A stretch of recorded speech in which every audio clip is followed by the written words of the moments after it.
My name is Caroline Johansson. I'm 28 years old, and for 3 years my parents called every single employer I applied to and told them I had a criminal record. I didn't. I've never been arrested. I've never even had a parking ticket. But by the time I was 27, I was living in a homeless shelter, washing my hair in a gas station sink, and eating one meal a day, because no one in a 50-mile radius would hire me. My dad would text me once a week, his same message every time: "Come home and apologize and maybe I'll stop." Then one Tuesday morning, a woman knocked on the shelter door and said 7 words that changed everything. "Your grandma hired me to find you." Before I tell you what was inside that briefcase, please take a moment to like and subscribe. But only if you genuinely connect with this story. And drop a comment telling me what time it is where you are right now. I always love seeing where you're all listening from. Now, let me take you back to Harlan, Ohio, the week after my 25th birthday, the day I decided I was done asking permission to have a life. Harlan, Ohio, population 4,000 and change. One grocery store, one high school, one diner that's been serving the same meatloaf since 1987. The kind of place where everyone waves from their porch and knows whose truck is parked where it shouldn't be. The Johanssons, that's us, we were considered decent folks. My dad, Gerald, that worked as plant manager at the Harlan manufacturing facility for 19 years before it shut down. My mom, Denise, volunteered at the food drive every Thanksgiving. On paper, we were the family people pointed to and said, "See? That's how you raise a daughter." Behind the front door, things ran on a different set of rules. I didn't have my own house key until I was 20. I wasn't allowed to drive more than 10 miles without calling ahead. When I was 14, and I started bussing tables at the Route 30 diner after school. Minimum wage, nothing glamorous. My paychecks went straight into a joint bank account my mom opened for safekeeping. I never saw a statement. I never asked. That's how things worked. I graduated valedictorian, top of my class. I had a guidance counselor who pulled me aside senior year and said, "Caroline, you could get scholarships, real ones." I brought the brochures home. My dad didn't even open them. And he set them on the counter and said, "College is for people who can't work with their hands." So I stayed. I cleaned. I cooked. I mowed the lawn and helped my mom with the garden and listened to my dad talk about how the world was falling apart every night at dinner. And every night he'd look at me across that table and say the same thing: "You've got a roof, food, and family. What else does a girl your age need?" For a long time, I didn't have an answer. The week after I turned 25, something shifted. It wasn't dramatic. There was no fight, no breaking point. I was standing in the kitchen, scrubbing the same cast iron skillet I'd been scrubbing since I was 12, and a thought landed in my head like a rock through a window. I'm going to be 40 years old, standing in this exact spot, doing this exact thing. That scared me more than anything my dad had ever said. The next morning, I walked to the Harlan Public Library. And I sat down at one of the public computers in the back row, the ones with the sticky keyboards and the 15-minute time limits. And I created a new email address. Not the family one my mom monitored, a new one, just mine. I found a listing for a hardware store in Millfield, 20 minutes east. They needed a sales associate, full-time, 9 to 5, benefits after 90 days. I typed up my application with 2 fingers and hit send before I could talk myself out of it. 2 days later, as an email came back. They wanted to interview me. Thursday at 10. I read that email 3 times. I closed the browser. I walked home with my hands shaking. Not from fear, but from something I hadn't felt in years. I think it was hope. That night at dinner, something was off. My dad sat at the head of the table, fork in one hand, newspaper folded beside his plate. He looked at me once, just once, with an expression I couldn't name. My mom stood at the sink with her back to both of us, washing dishes that were already clean. Nobody said a word. The next morning, I drove to Millfield for that interview. The manager shook my hand at the door. He smiled. Then he sat me down, and his smile disappeared. His name was Bill, mid-50s, reading glasses on a chain around his neck. He had my application printed out on the desk between us. "Caroline," he said, "I'm going to be straight with you." "Okay. Is there anything in your background we should know about?" I blinked. No, sir. Nothing." He took off his glasses, rubbed the bridge of his nose. "We received a phone call yesterday. Someone I'm not going to say who, mentioned a felony theft charge. The room tilted. I gripped the armrest of my chair. That's not true. I've never been arrested. I've never stolen anything in my life. Bill looked at me, and I could see it. He wanted to believe me. But he also had a business to run and a phone call sitting in his ear. I'm sorry, he said. We can't move forward. I drove home in silence. No radio, no crying, just the white lines on Route 30 blurring past. When I pulled into the driveway, my dad was sitting on the porch, newspaper open across his lap. He didn't look up. How was your day, sweetheart? I stood there, keys in my hand, staring at the back of his newspaper. He turned a page. Slow. Casual. Fine, I said. Good. He folded the paper. Your mom made pot roast. I sat through dinner. Pot roast, green beans, iced tea. My mom talked about the neighbor's new fence. My dad nodded along like it was the most interesting thing he'd ever heard, and somewhere between the pot roast and the iced tea, a thought started forming. Small, ugly, impossible. Did they know? I pushed it down. They were my parents. Parents don't do that. I wouldn't push it down for long. Over the next 6 weeks, I applied to 3 more places. A grocery store in Ridgeway, a warehouse on the county line, a diner in Cooperton that was hiring morning shift. All 3 called me in for interviews. All 3 canceled within 48 hours. The grocery store said they'd filled the position. The warehouse never called back. But the diner? The diner was different. The owner, a woman named Pat, was honest with me.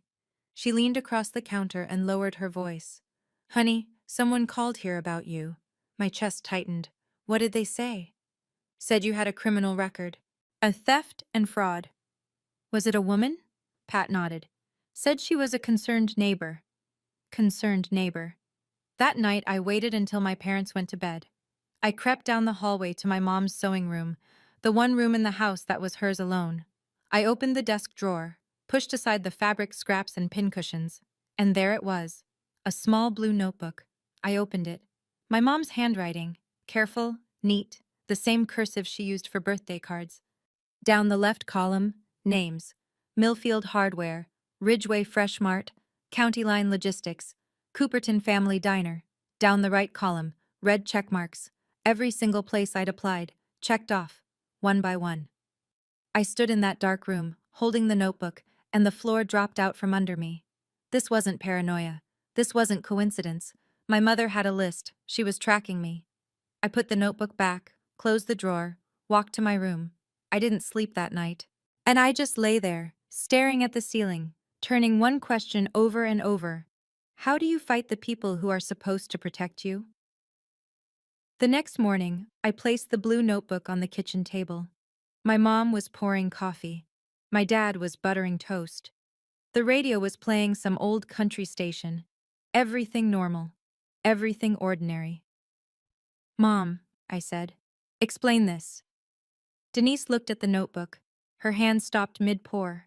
Coffee pooled on the counter. Then the tears came. But you went through my things? Her voice cracked on cue.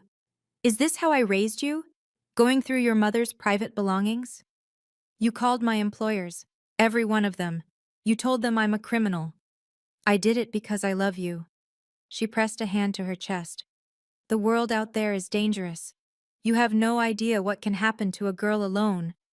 I'm 25, Mom. I'm not a girl. My dad set his toast down. He didn't raise his voice. He never did. We're protecting you. Oh, Caroline, you think you can survive out there? You can't even cook for yourself. I've cooked every meal in this house since I was 16. He ignored that. Drop this. Right now. I'm going to call the police. Gerald laughed, one short breath through his nose. And tell them what? That your mom made a phone call? They'll laugh you out of the station. I looked at my mother, tears running down her face, coffee still pooling on the counter.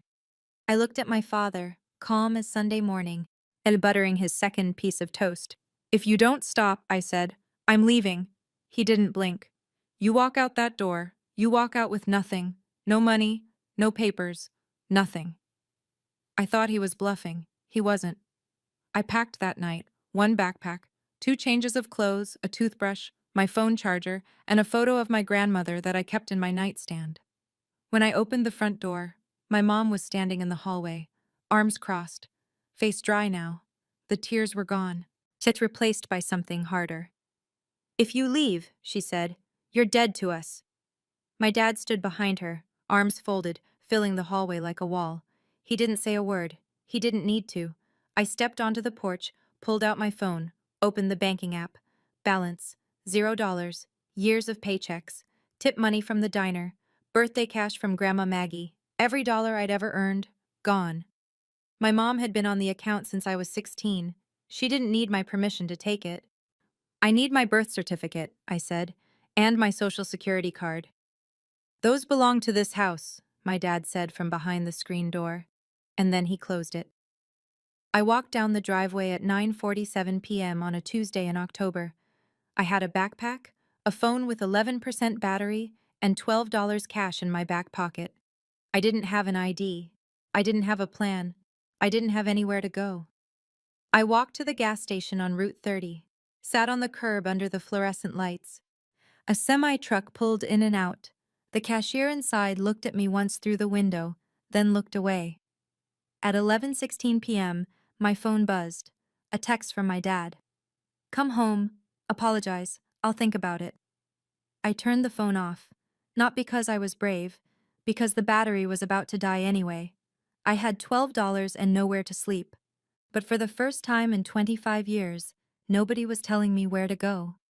I found the Harlan Community Shelter 2 days later, and a woman at the gas station counter, the same one who'd looked away that first night, told me about it on my second morning of sleeping in the bathroom stall.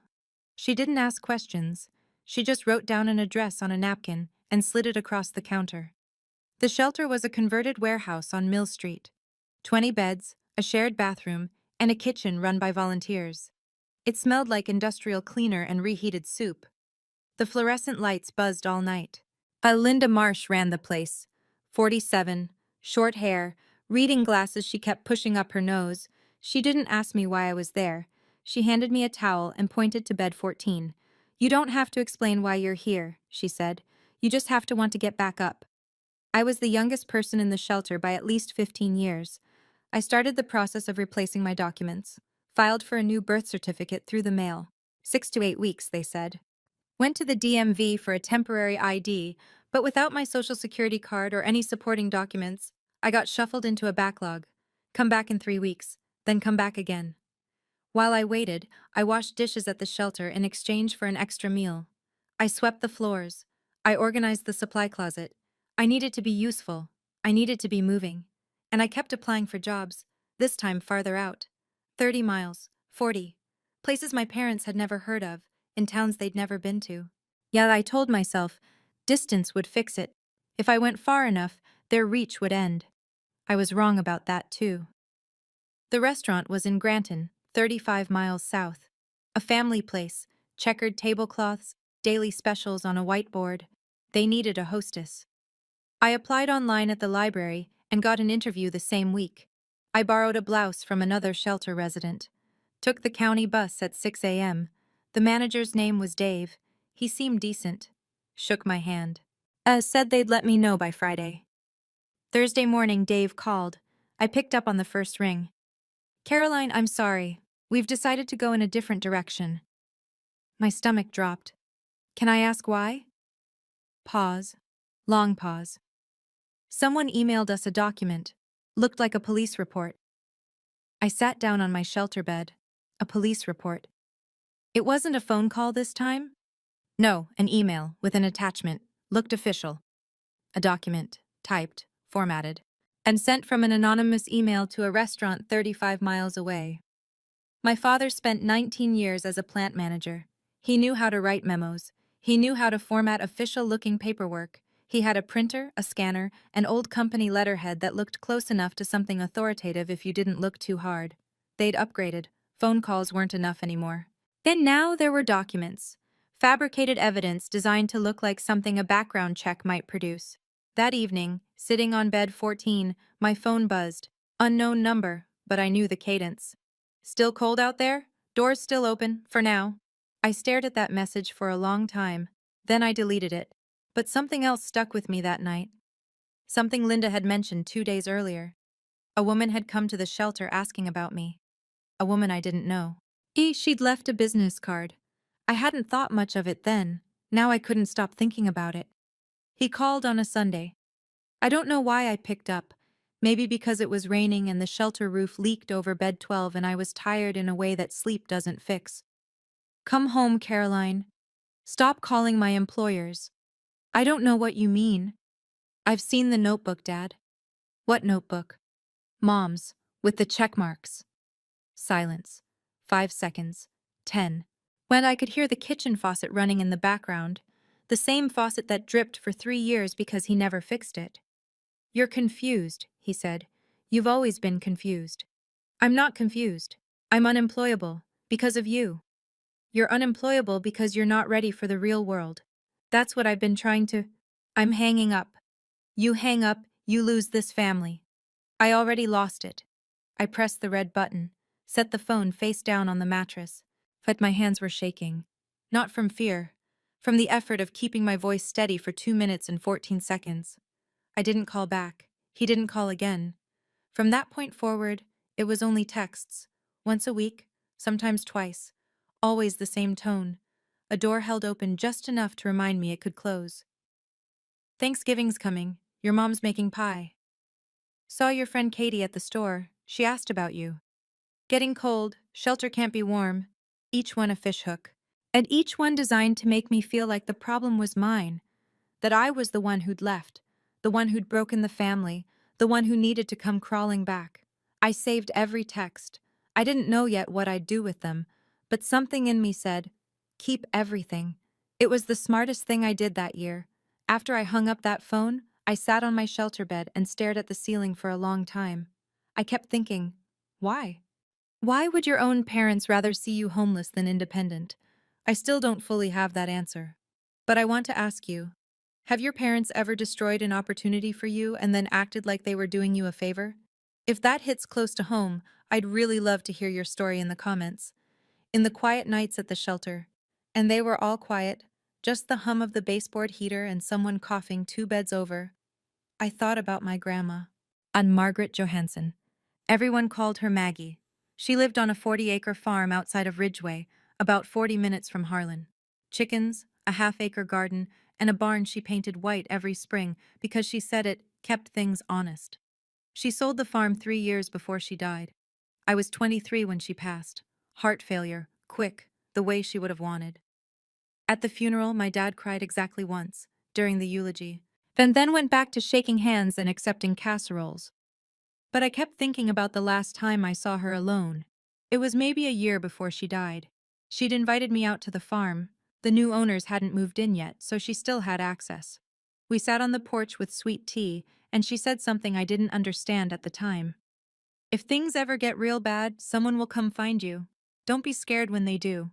I remember laughing. Grandma, oh, what are you talking about? She didn't laugh. She just looked out at the field and said, I know my son, sweetheart. I've known him for 50 years. Then she changed the subject, asked me about the garden at home, whether the tomatoes came in. But there was one more thing. Something she said as I was walking to my car. I sold the farm, but I didn't spend the money. Remember that. I didn't remember it. Not until month 5 at the shelter, lying on bed 14, and staring at a water stain on the ceiling shaped like Ohio.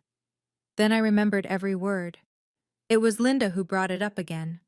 I was restocking the supply closet, toilet paper on the left, cleaning spray on the right, the kind of mindless work that keeps your hands busy when your head won't stop. And she leaned against the doorframe with that look she got when she was choosing her words. Caroline, remember that woman who came by last month? I stopped. The one asking about me? Yeah, Ruth something. I didn't give her your information. Shelter policy. But she left a card. Linda pulled it from her back pocket, slightly bent at the corner. She handed it to me. Ruth Callan, licensed private investigator, State of Ohio, license number P. I-20147-740-555-0182. I read it twice. Private investigator. My first thought, the obvious one, My dad hired someone to find me. This was his next move. Track me down, report my location, is maybe try to get me removed from the shelter on some fabricated claim. What did she look like? I asked. 50s, short gray hair, calm, polite. Linda paused. She didn't seem like trouble, Caroline. She seemed like someone looking for a person she cared about. I slipped the card into my pocket. I didn't call the number. I wasn't ready to walk into whatever trap my father had set next. I'd been outmaneuvered too many times already, but the card stayed in my pocket. And every time I did laundry, I moved it to the clean pair of jeans. I couldn't throw it away. Something about it nagged at me. The way she'd come to the shelter instead of calling. The way she'd left her name instead of hiding behind an anonymous tip. That wasn't how my parents operated. They hid. They lied. They sent things from the shadows. This woman knocked on the front door. Month 7, I was starting to get my footing. My replacement birth certificate had arrived, and the DM5 finally processed my temporary ID. I had a photo of my own face on a government-issued card for the first time in my adult life. Small victory. Enormous feeling. Then Linda called me into her office. She was sitting behind her desk with the door closed. That never happened. Linda's door was always propped open with a brick she'd painted blue. "Sit down," she said, not unkind, but serious. "I got a call today, a woman identifying herself as a social worker. She said you have a documented history of violence and that you pose a risk to other residents." The room went cold. "That was my mother." Linda nodded slowly. "I figured. I've worked here 11 years. Social workers don't cold call shelters to trash a resident. That's not how it works." "What did you tell her?" "I told her I couldn't discuss resident information." She hung up. Linda leaned forward. "I'm documenting this call in our records. But I have to be honest with you. If she contacts the county office, if she files a formal complaint through the system, I may not be able to protect your spot here. That's above me." I sat there. The fluorescent light buzzed overhead. The baseboard heater clicked. My parents had sabotaged my job applications. They'd fabricated police reports. They'd drained my bank account and kept my identity documents. And now they were trying to take away the last place I could sleep at night. Then something shifted in that moment. It wasn't anger. Anger is hot and sloppy, and it burns out. This was different. This was clear. Like a window someone had been smearing with grease for years, and I'd finally wiped it clean. I was done being scared. I was ready to be precise. Harlan holds a town council meeting the first Thursday of every month. Folding chairs in the community center, fluorescent lights, a microphone on a podium that squeals if you stand too close. If 15 to 40 people show up, depending on whether there's a zoning dispute or a pothole complaint. Most of the time, it's the same dozen retirees and one guy who's been trying to get a stop sign on Elm Street for 3 years, Linda told me. Word travels fast in a town this size. "Your dad signed up to speak tonight," she said. I went. I sat in the last row, near the exit, in a borrowed jacket. I hadn't been in a public space in Harlan since I left. Gerald stood at the podium at 7:22 p.m. Said he was wearing his good shirt, the blue one Denise ironed for funerals and bank meetings. His voice cracked on the first sentence, and I knew it was rehearsed. "I'm here as a father," he said. "My daughter left home and fell into bad company. She's living in a shelter. I've tried to bring her home, but she refuses." He paused. Let the silence work. A woman in the second row put her hand over her mouth. "I'm asking this community to help me reach my little girl." In the front row, Miss Denise sat with her hands folded in her lap, tears streaming down her face. The woman beside her, Mrs. Patterson from the post office, reached over and squeezed her arm. People turned to look at me. I could feel it. 40 pairs of eyes, some pitying, some curious, some already convinced. The man at the podium was a heartbroken father. The girl in the back row was the problem. Nobody asked me if I wanted to speak. The meeting moved on. I didn't say a word. And I took out a notebook and wrote down everything my father had said, word for word. Then I left through the side door. After that meeting, Harlan made its decision about me. The grocery store where I'd asked about part-time stocking, the manager's wife had been at the meeting. Position filled. The gas station attendant who used to nod at me started looking past me. At the shelter, one of the volunteers, a retired teacher named Barb, pulled me aside during lunch. Honey, maybe you should just go home. Your daddy's heartbroken. I set my spoon down. Did you hear his speech? Everyone heard it. That poor man, standing up there, begging for his little girl to come home. I wanted to scream. I wanted to pull out my phone and show her the texts. Come home. Apologize. I'll think about it. I wanted to describe the blue notebook with the red check marks and the fake police report and the phone call to the shelter claiming I was violent. But I didn't. But because I'd learned something in those 7 months. When your accuser cries in public, nobody listens to the accused. A few days later, someone from a local congregation called the shelter. Not any specific church, just a concerned member of the faith community, suggesting a family reconciliation meeting. Linda politely declined on my behalf. The walls were closing in.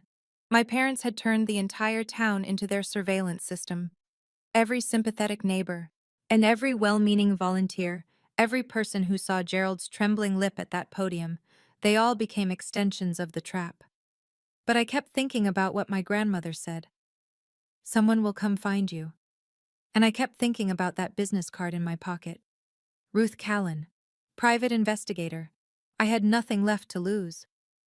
The shelter was the last wall between me and the street. That night, I pulled the card out and called the number. She came the next morning. 8 a.m., sharp. And Linda let her in. Ruth Callan was exactly as Linda had described. Mid-50s, short gray hair, no jewelry, no nonsense. She wore a plain navy jacket and carried a brown leather briefcase that looked older than I was. She sat on the folding chair next to my bed.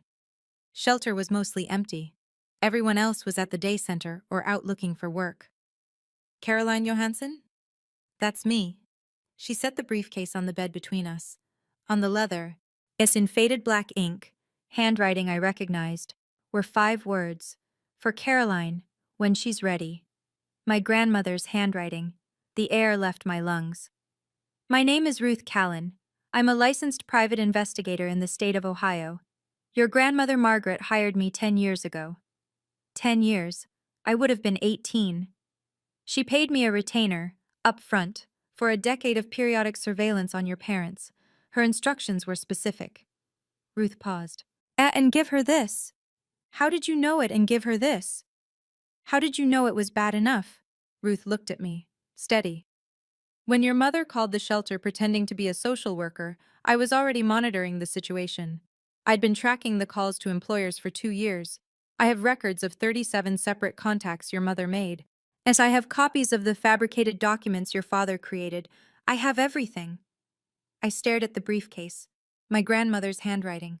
A decade of planning. An old woman on a sold farm, looking 10 years into the future and seeing exactly what would happen. She predicted this, Ruth said quietly. Almost to the year. I reached for the clasp. Inside, on top, was a sealed envelope, cream-colored. My name in Grandma Maggie's handwriting, the same cursive she used on birthday cards. Reading this, things have gotten bad. I'm reading this, things have gotten bad. I'm sorry I couldn't stop your father while I was alive. I tried. I spent 30 years married to a man just like him, your grandfather, and I know how the walls close in, how they make you think the cage is normal. But I spent my last years making sure you wouldn't be trapped forever. Inside this case is your way out. Use it wisely. Don't use it for revenge. Use it for freedom. I love you more than he ever let me show. Grandma Maggie. I set the letter down. My hands were steady. My eyes were not. Ruth waited. Then she opened a second compartment in the briefcase and pulled out a thick manila folder.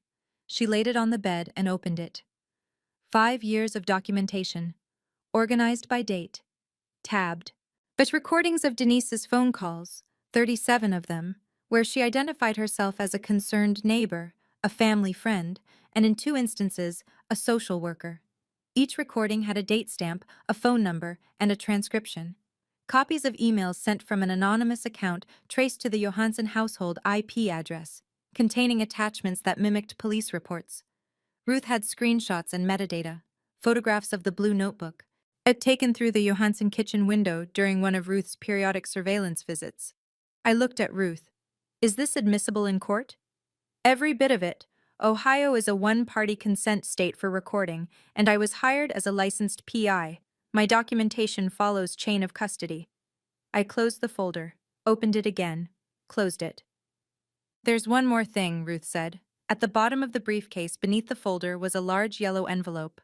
As it was sealed with a wax stamp, not decorative, just practical, the kind a lawyer uses. In the upper left corner, Law Office of Philip Dern, Millfield, Ohio. I slid my finger under the flap. Inside, a stack of legal documents, paper-clipped and tabbed in blue. Ruth spoke while I read. Your grandmother sold her farm 10 years ago for just under $300,000. She placed the proceeds in a revocable trust, which became irrevocable upon her death. But the trust has been managed conservatively, certificates of deposit, treasury bonds, by a fiduciary at Mr. Dern's office. I looked at the number on the summary page. Then I looked again. $340,000. The sole beneficiary, Ruth continued, is you, Caroline Ann Johansson. No other parties are named. Your father has no knowledge of this trust. Your grandmother was explicit about that. She instructed Mr. But Dern to have no contact with Gerald or Denise under any circumstances. I put the papers down on the bed. The shelter mattress sagged under the weight of them. Or maybe that was me. Why didn't she just give it to me before? She wrote a note to Mr. Dern about that.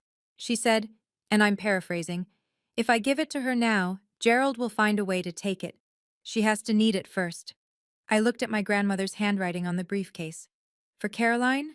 Why, when she's ready. To access the funds, Ruth said, you'll need to visit Mr. Dern in person with valid identification. A birth certificate or state-issued ID will work. I reached into my back pocket, pulled out the temporary ID I'd gotten from the DMV 2 weeks earlier, the one I'd fought 3 months to get. It was the right time.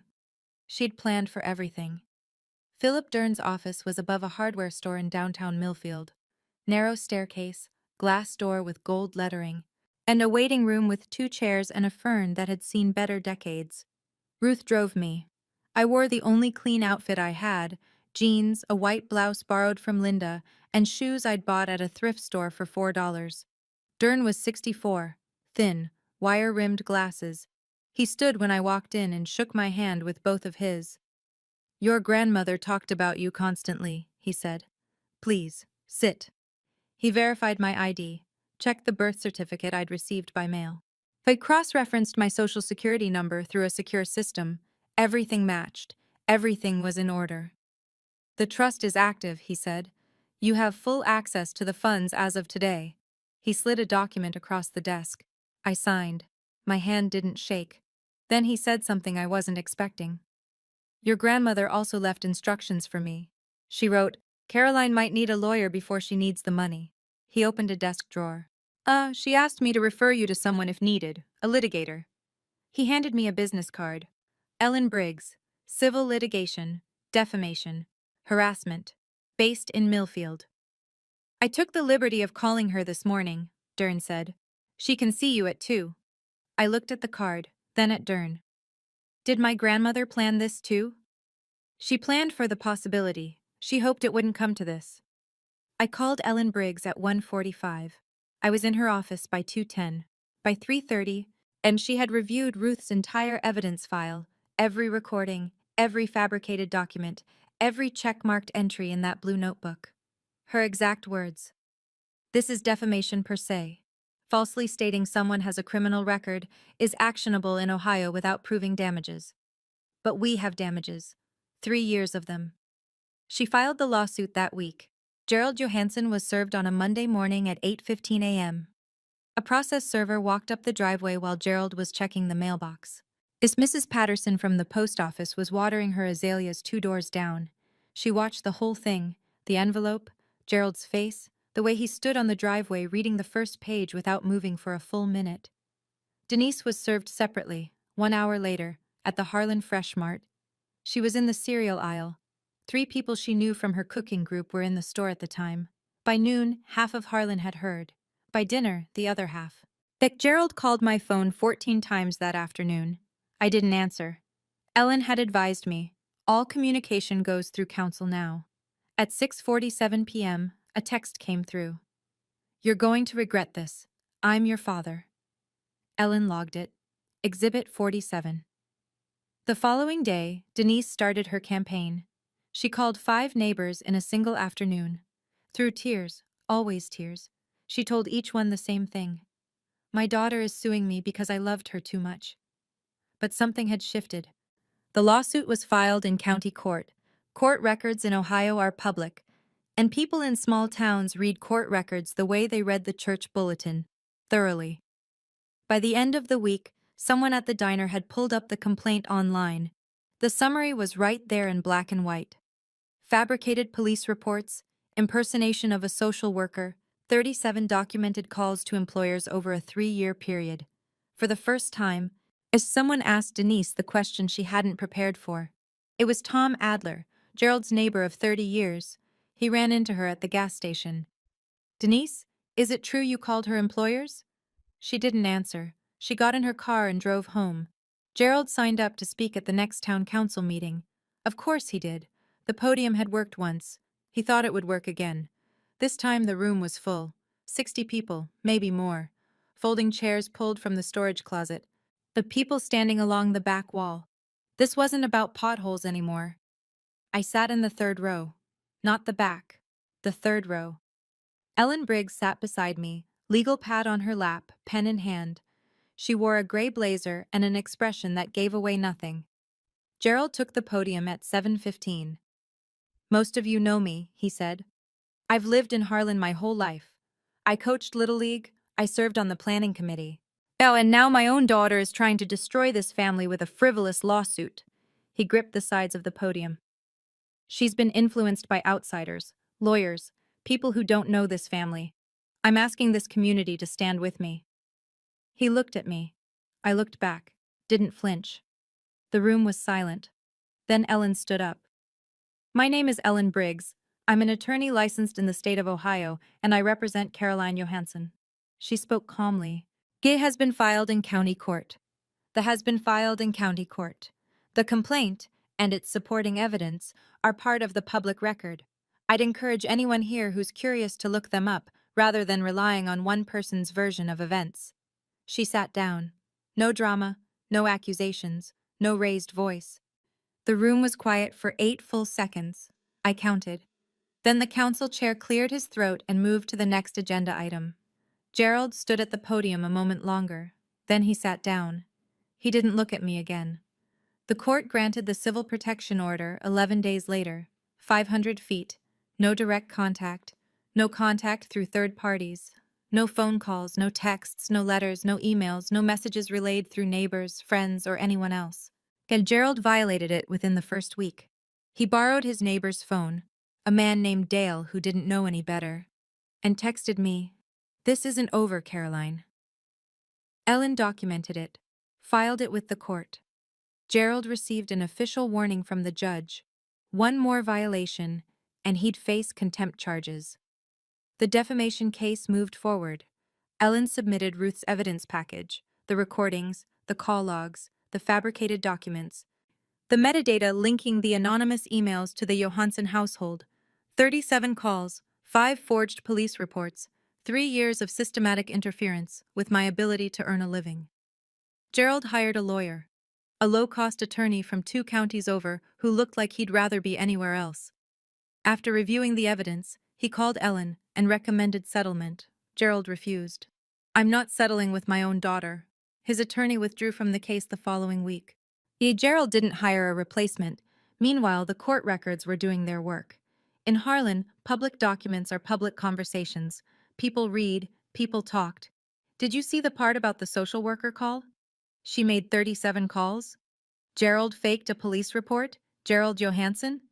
At the Harlan Diner, where I used to bus tables at 14, the cook told a regular, "That girl applied here once. I turned her down because of a phone call. I feel sick about it." The truth doesn't need a podium, it just needs to be accessible. Slowly, then all at once, Harlan started reading. Denise was the first to feel it. The Thursday Cooking Circle, a group of 8 women who'd been meeting at each other's houses for 15 years, sent her a message through the group organizer. "We think it's best if you take a break for now, Denise, just until things settle down." things were not going to settle down. That Gerald went to the coffee shop on Main Street, his booth, his morning routine for 20 years. The booth was occupied. By nobody. People just weren't sitting there. He took a table by the window. No one joined him. The waitress refilled his coffee without making eye contact. Tom Adler, his neighbor, the one who'd asked Denise the question at the gas station, came to the house. "Jerry, I've known you 30 years. Gerald stood in the doorway, one hand on the frame. Did you really fake a police report? Gerald closed the door in his face, didn't say a word. On the legal side, things accelerated. Dave, the restaurant manager in Granton who'd canceled my interview after receiving the fake police report, he called Ellen's office, voluntarily. He said he was willing to testify. He still had the email with the forged attachment saved in his inbox. Bill from the Millfield hardware store came forward too. He'd kept a note about the phone call in his hiring file. He remembered the date. He remembered the voice. I didn't participate in any of this. I didn't call anyone. I didn't post anything. I didn't go door to door telling my side. I didn't have to. The evidence existed. The court records were public, and the people of Harlan, for all their flaws, could read. The town didn't turn on Gerald because I asked them to. They turned because the math stopped adding up. Gerald didn't show up to court.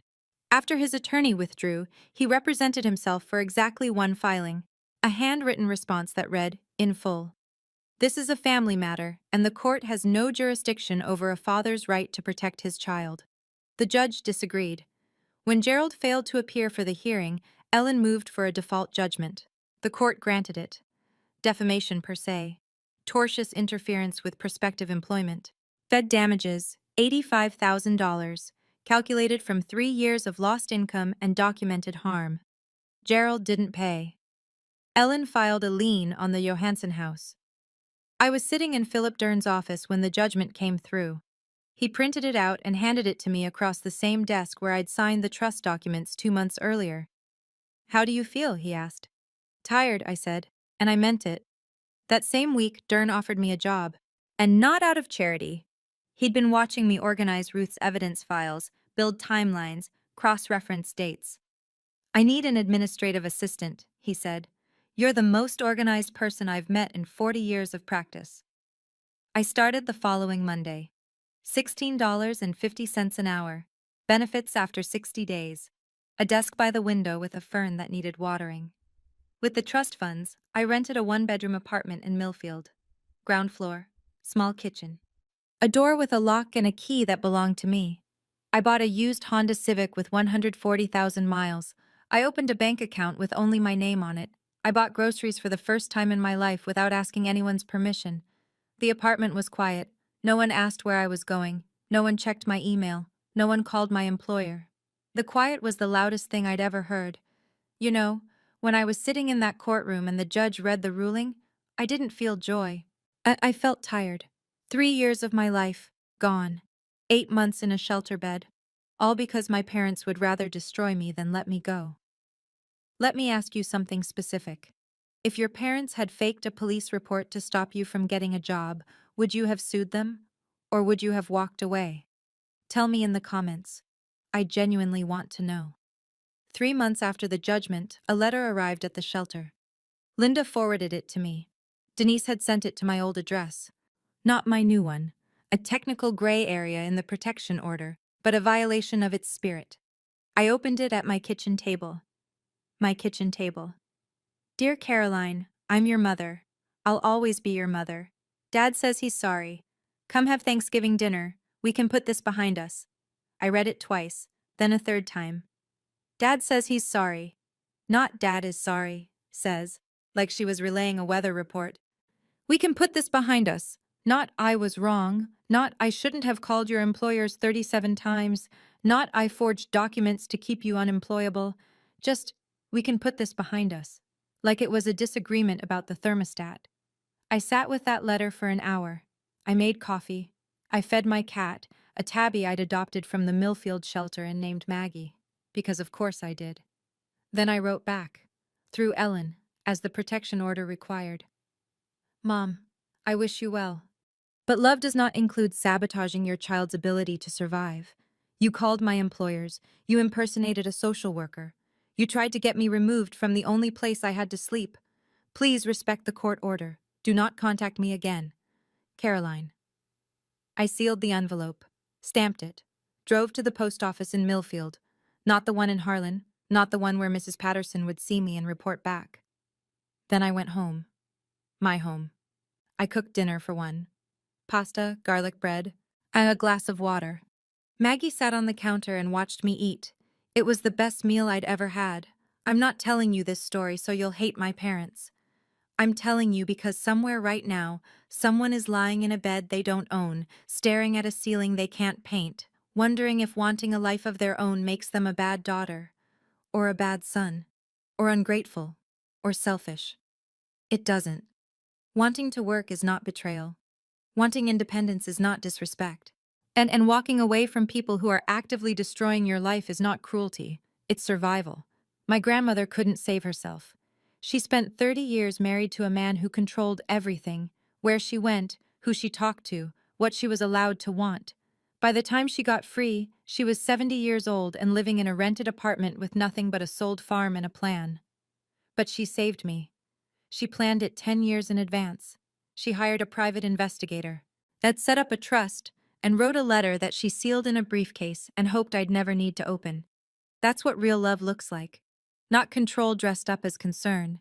Not sabotage disguised as protection. Love makes a plan for your freedom, even when it costs everything. I'm 28 now. I work as an administrative assistant in a law office in Millfield. I'm saving for community college. I have a one-bedroom apartment, a used Honda, and a cat named Maggie who sheds on everything I own. And I don't talk to my parents. I haven't closed the door forever. But the key is mine now. They don't get to decide when it opens. Grandma Maggie wrote in her letter, "Freedom isn't free, but you're worth every penny." She was right. Gerald sold the house. He didn't have a choice. The lien Ellen filed meant the judgment had to be satisfied before the property could transfer, and Gerald couldn't afford to pay $85,000 out of pocket. The house on Maple Street, the one I grew up in, the one with the porch where he read his newspaper and pretended not to know what his wife was doing, sold for $168,000. After the lien, the realtor fees, and the back taxes he'd been ignoring, he walked away with just enough to rent. He and Denise moved to a trailer park outside of Galleon, 20 minutes from Harlan. Close enough to still buy groceries at the Fresh Mart, but far enough that they stopped running into people who used to wave. Gerald never admitted he was wrong. Not once. And he told his new neighbors the same story he told the town council. My daughter was brainwashed by a lawyer. He'll probably tell that story until the day he dies. Some people would rather lose everything than admit they were the villain. But Denise did something I didn't expect. Ruth told me, months later, during one of our occasional phone calls. Denise had started seeing a therapist, on her own, without Gerald knowing. She told the therapist, during their third session, "I think I did something terrible.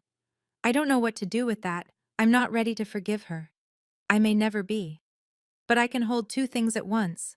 The woman who called 37 employers and lied about her daughter, and the woman who finally sat in a chair and said the truth out loud. People are complicated, even the ones who hurt you worst.